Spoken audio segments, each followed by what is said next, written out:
오늘 공부해 주신 말씀을 중심으로 흩어지는 교회를 통한 서적이라는 제하의 말씀을 드리겠습니다. 중세시대에 흑사병이 발생했는데요. 이 병에 걸리면 피부가 검게 변하면서 죽어갑니다. 유럽 인구의 3분의 1이 죽임을 당했으니까 지금 우리 코로나19보다 훨씬 더 무서운 병이었죠.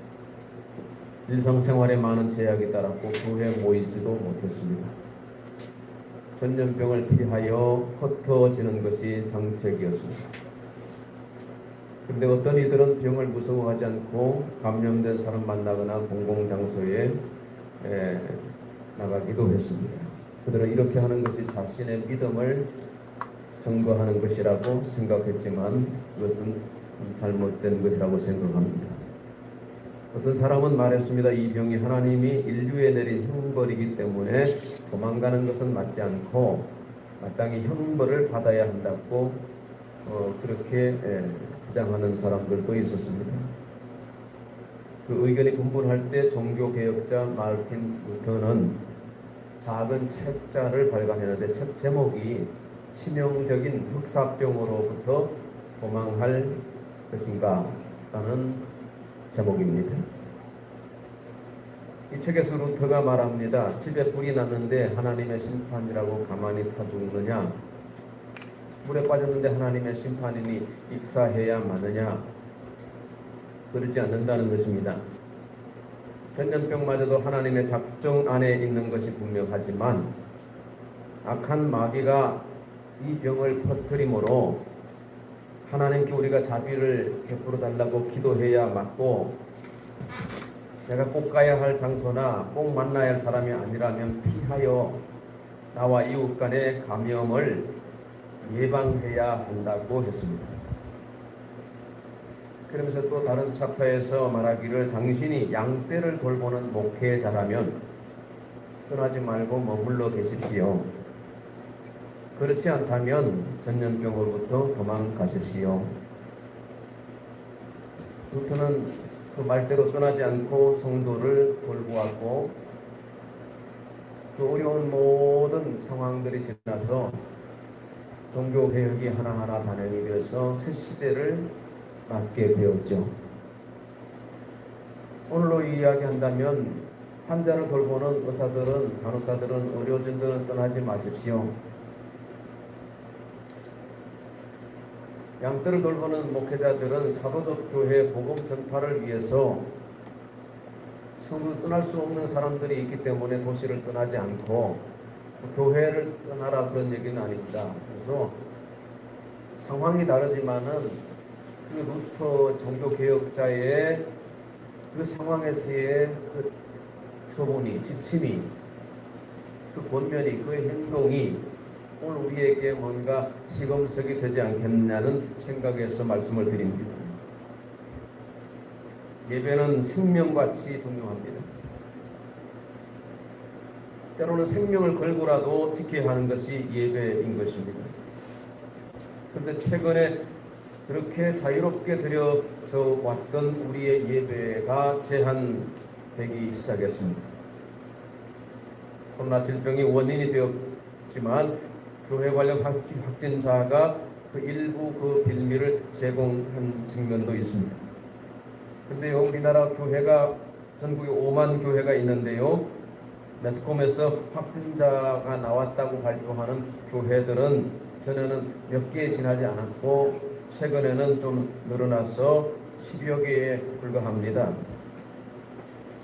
또 5만여 교회에 10개, 20개라 그래도 상당히 개체는 작은 거죠.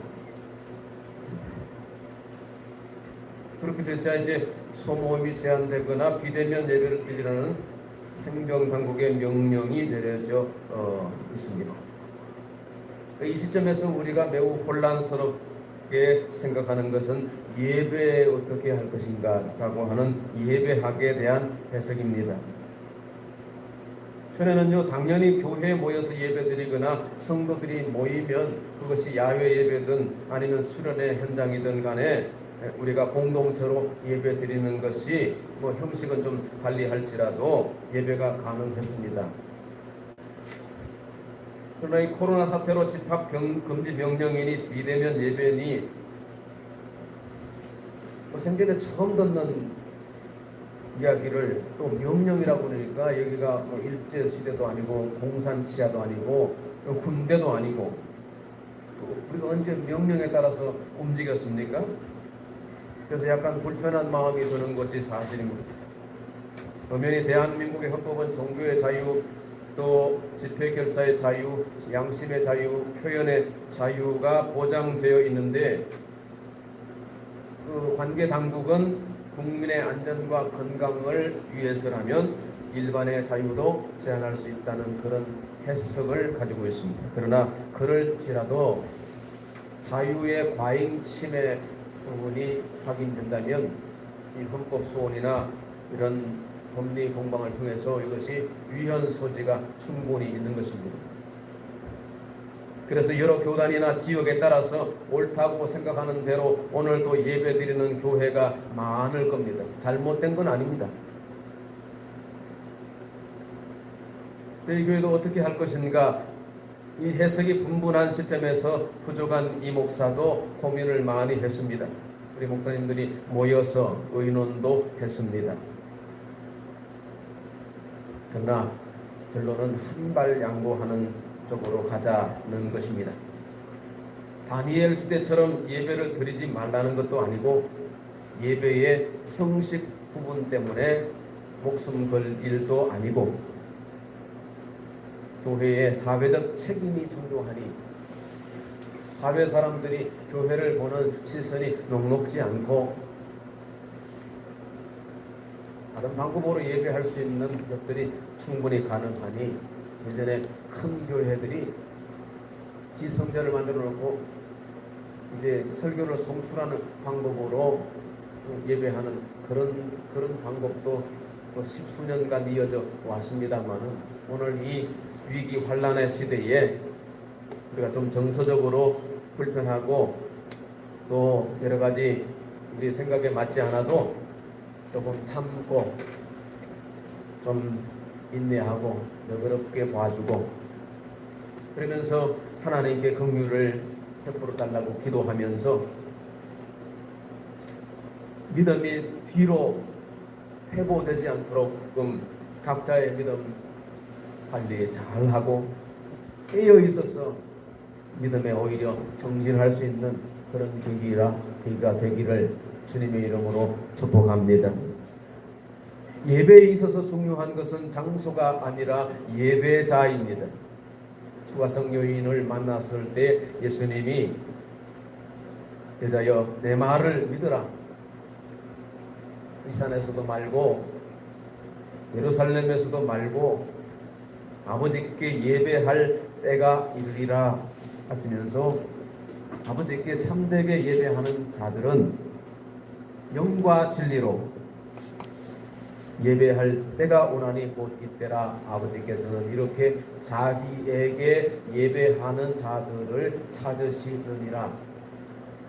예수님이 두 번에 걸쳐서 언급하신 말씀이 예배하는 자들이라는 말입니다. 예배하는 자들이 중요합니다.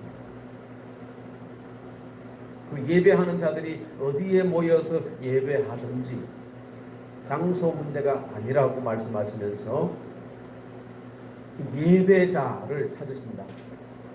예배하는 자들은 영과 진리로 예배를 드리라. 우리가 이 시점에서 우리 한국교회 예배를 다시 돌아보아야 합니다.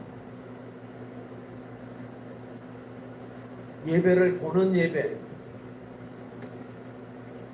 그냥 11시에 딱 돼가지고 교회당에 앉아있고 축도 끝나고 끝나는 예배 형식으로는 맞아요. 그러나 영과 진리의 예배에서는 거리가 많이 멉니다.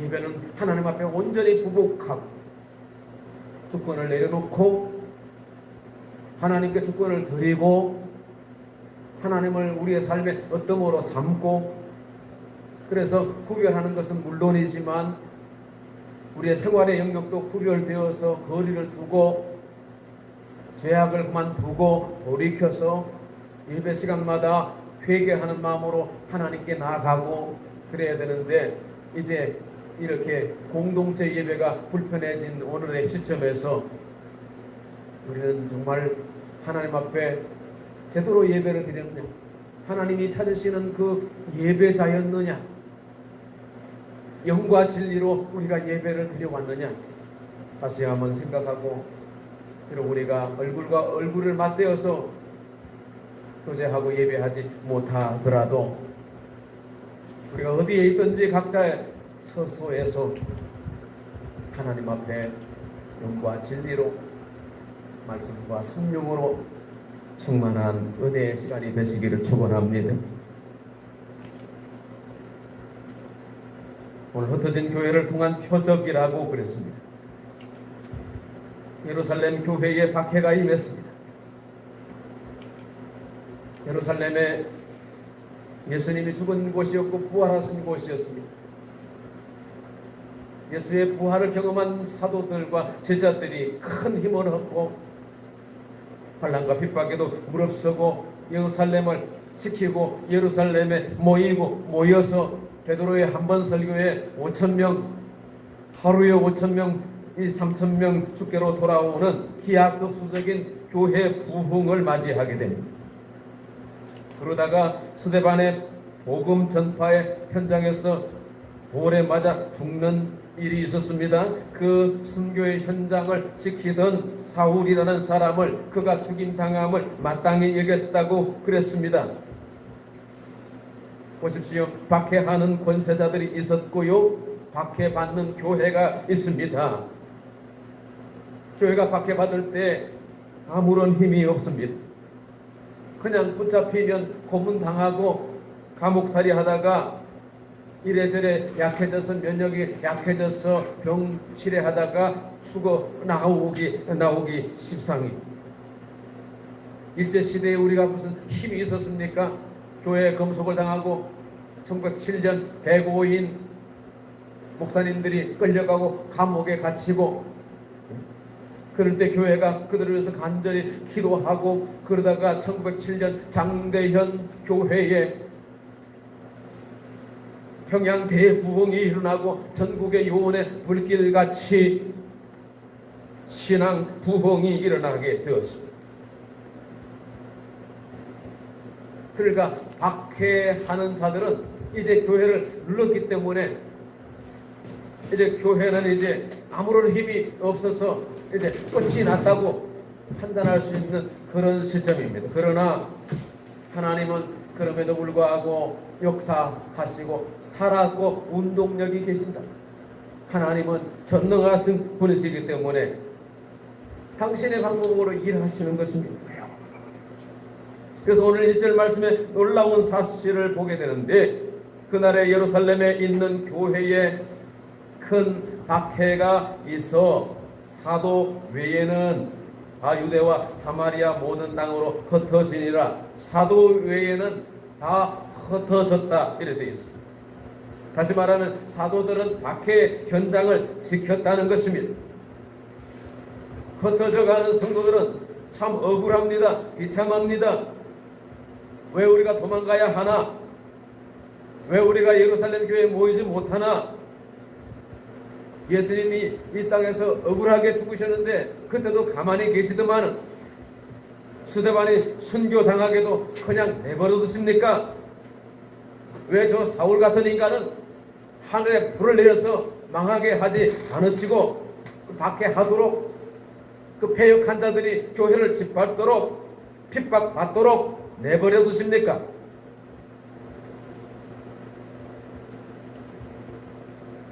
그런 상황을 당하면 우리 모두는 그렇게 말할 수 있고 그런 마음이 생길 수 있습니다. 그러나 시간이 지나면 그 속에 하나님의 섭리가 있는 것을 깨달을 수 있습니다. 하나님이 하시는 방법은 우리 생각과 우리 길과는 다르다는 것입니다. 이사야 55장 8절 말씀하십니다. 이는 내 생각이 너희 생각과 다르며 내 길은 너희 길과 다름이니라. 내 생각과 내 길, 내 방법대로 하면 좋겠는데 그게 아니어도 하나님의 다른 생각, 다른 길이 있다는 것입니다. 하나님은 그 다른 생각, 다른 길을 통해서도 역사하시는데 흩어짐을 통해서 하나님이 일하신다는 것입니다. 이 흩어짐을 통해서 어떻게 역사하셨는가? 어떤 역사가 나타났는가? 짧게 세 가지로 확인해 보십시다. 4절 말씀 보십시다. 그 흩어진 사람들이 두루 다니며 복음의 말씀을 전할세. 첫째는 복음이 두루 전파되었다는 것입니다. 그동안은 예루살렘 교회, 예루살렘에만 복음이 집중되었는데 이제는 복음이 민들레처럼 홀씨처럼 퍼져 나가게 되었다는 것입니다. 하나님의 다른 생각, 하나님의 뜻이 이 환난 핍박을 통해서 구현되는 것을 볼 수 있습니다. 둘째는 5절입니다. 빌립이 읽어보실까요? 빌립이 사마리아 성에 내려가 그리스도를 백성에게 전파하니. 아멘. 사마리아에도 교회가 서게 되었다는 것입니다. 할렐루야. 흩어짐이 아니하면 불가능한, 인간적으로는 그 땅에 안 갑니다. 그건 금지된 땅이고 그 사람들과 교제도 하지 못하도록 유대 법이 정해져 있었습니다. 사마리아 차별받던 땅이고 소외된 사람들이 사는 세상입니다. 예수님이 수가성 여인을 만났던 그 곳이었습니다. 여인에게 말씀하시기를 예배할 때가 오나니 말씀하셨는데 예수님이 오늘 이 흩어짐을 통해서 전도자 빌립을 보내셨는데 그 땅에 복음이 전파되었다는 거죠. 교회가 세워졌다는 것입니다. 이거 놀라우니 흩어짐이 아니었다면, 박해가 아니었다면 사마리아의 복음은 더디 전해졌을 수 있습니다. 전해져도 능력이 약했을 것입니다. 오늘 한국 교회가 박해와 고난의 결과라고 할 수 있습니다. 전쟁은 인간의 악함으로 일어났지만 6.25 전쟁 이후에 전쟁을 통하여 이 땅 구석구석에 복음이 들어가게 하셨고 교회가 세워지게 되었습니다. 하나님은 여전히 일하시는 것을 봅니다. 세 번째는 박해를 통하여 성도의 믿음이 견고하여졌습니다. 그래서 표적과 기사가 나타나는 것입니다. 믿음이 있어야 능력이 나타나는 것입니다. 고난을 통해서 연단을 받습니다. 연단을 통해서 정금같이 쓰임받게 되는 것입니다. 훈련되지 아니한 용사를 어디다 배치하겠습니까? 물렁한 세상과 이게 섞여 있는, 짬뽕되어 있는 사람이 어떻게 세상을 구원하겠습니까? 그래서 교회를 강하게 하시기 위해서, 성도를 연단하시기 위해서 때로는 우리가 원치 않아도 여러 가지 시련이 있고 고난이 있는 것입니다. 오늘 6절 말씀을 통해서 확인합니다. 6절과 7절을 한번 같이 읽어보실까요? 시작.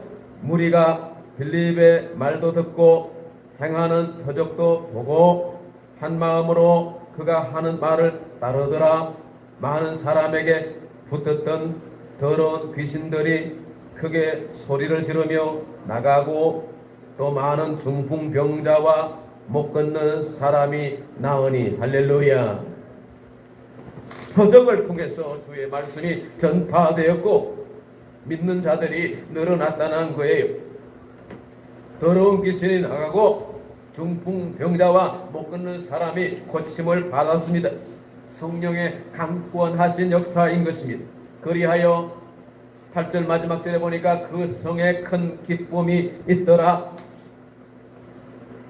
하나님이 일하시는 놀라운 방법인 것입니다. 선교학에서 교회를 정의하는 용어가 있는데 모이는 교회와 흩어지는 교회입니다. 교회됨은 모임에 있습니다. 잘 모여야 합니다. 모여서 예배도 드리고 음식도 나누고 삶을 나눕니다. 이렇게 함으로 성도의 믿음이 자라고 그리스도 안에서 지체간 연합으로 견고하게 될 수 있습니다. 그러나 아울러 흩어지는 것도 중요합니다. 근데 오해는 없어야 합니다. 흩어진다고 하는 것이 모임이 끝나고 집에 간다는 의미가 아닙니다.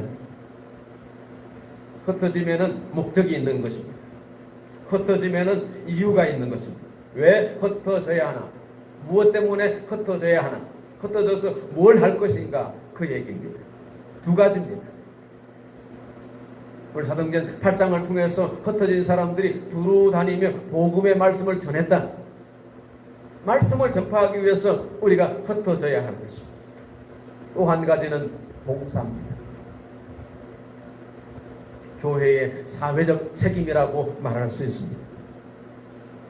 내 이웃을 내 몸같이 사랑하라.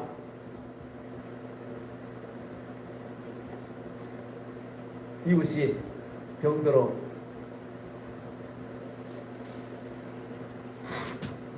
예를 들면 대학병원에 입원했다 합시다. 그 이웃을 신박하고 싶습니다. 가서 해줄 말도 있고 또 금일봉도 좀 전하고 또 맛있는 것도 좀 이 기회에 좀 사주고 싶습니다. 근데 병원에서 오지 말게. 환자 보호자도 안 왔으면 좋겠다는 뜻을 보입니다. 어떻게 하시겠습니까? 강제로 가서 쳐들어갈 것입니까? 그러지 않거든요. 이웃을 섬긴다는 마음에서 이웃을 사랑한다는 것은 아주 단순한 것입니다. 그 경우에 거리를 도와주는 것이 삶의 지혜인 것입니다. 교양입니다. 하나님 앞에 우리가 예배하는 거 좀 불편하고 좀 정서에 안 맞아도 이렇게라도 예배 드릴 수 있는 것에 대해서 감사합시다. 우리 예배를 다시 돌아보고 하나님 앞에 다시 모여서 힘써 섬기고 하나님께 마음껏 찬양할 수 있는 날이 속히 오도록 기도해야 합니다. 멀지 않는 날에 그렇게 되어질 것입니다.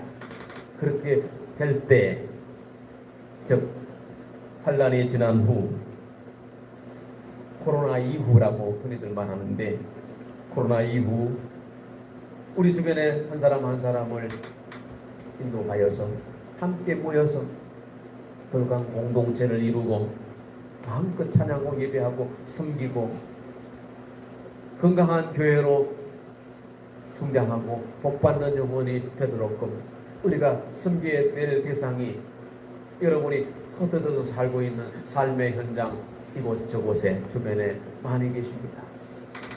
이런 기회에 동영상 보내줘서 같이 예배드리고 안 믿는 가족 교회 출석하지 못하는 가족들이 계시면 거실에서 같이 노래하면 좋지 않겠습니까?